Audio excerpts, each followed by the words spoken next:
What is going on, let's just put my hand right in front of the camera. All right, so what was it, back in like May, I talked about, am I getting back into building model trains?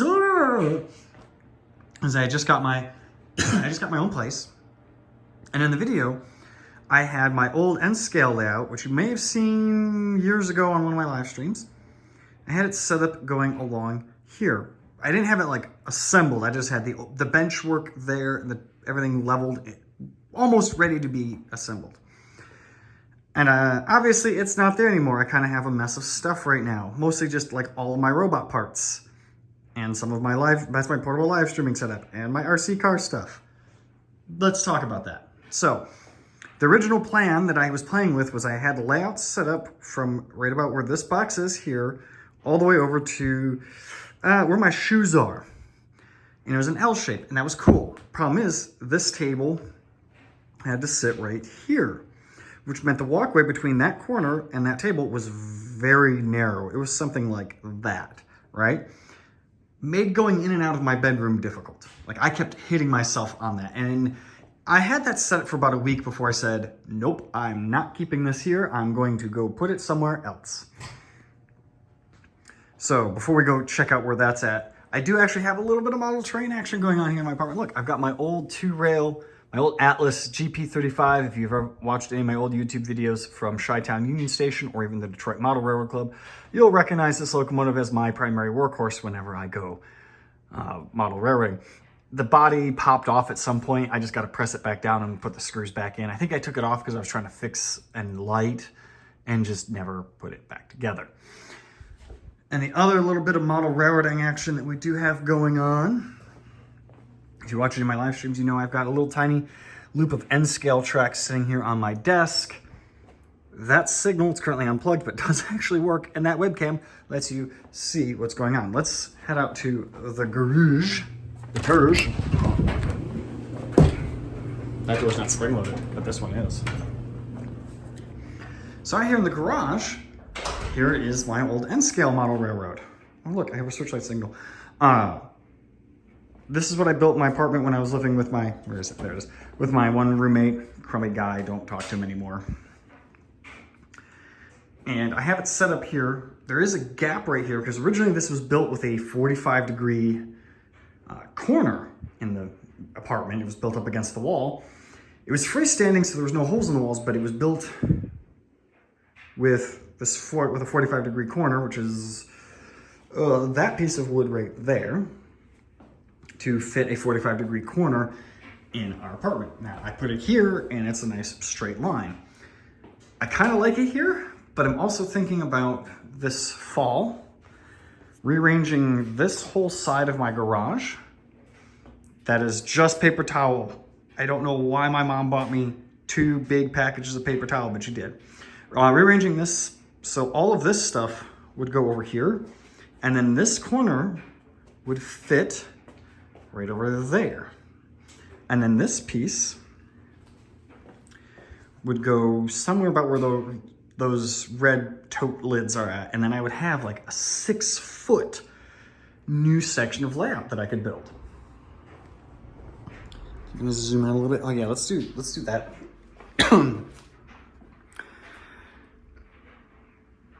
So I would have a significantly larger space for my layout.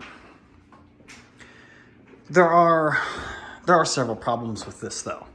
This garage is not insulated. So in the summer when it's 100+ degrees outside, because I live in Vegas, this garage stays 100 degrees. And I've been out here at like midnight when it's 80, 90 degrees outside and it's still like just walking out here in shorts and I'm dripping with sweat.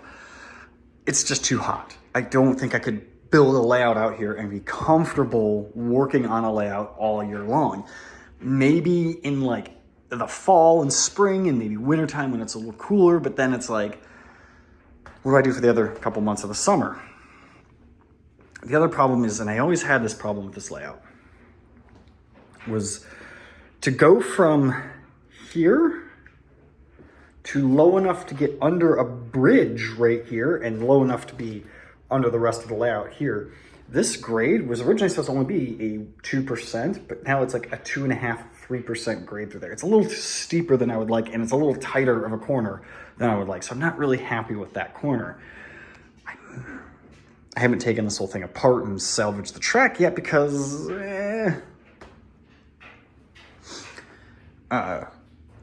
but yeah, it's something that's like, this sits on the back of my mind, or that grade doesn't make me happy. The heat in the garage doesn't make me happy. And the fact that I've been involved in so many other sports and hobbies recently has made it difficult to afford to work on the layout. I want to, I really do. I don't have the time, money, or space for it. Now that I'm like sitting out here like talking about this, it's like, maybe I could actually just start moving that stuff. It wouldn't be that hard to just, no. I wanted to make a little video and talk about that. Maybe some people could chime in and be like, well, do this, this, and this. Getting a portable AC unit for out here, not really doable. There's only one wall outlet in this garage, and it is up there at the garage door. So I would either have to run an extension cord from there to power the layout and an AC unit out here, or I'd have to run one from like my kitchen through my utility room, because there isn't even a plug in my utility room. And no, there's not a plug back there. I've looked, that's the only plug up there. What else?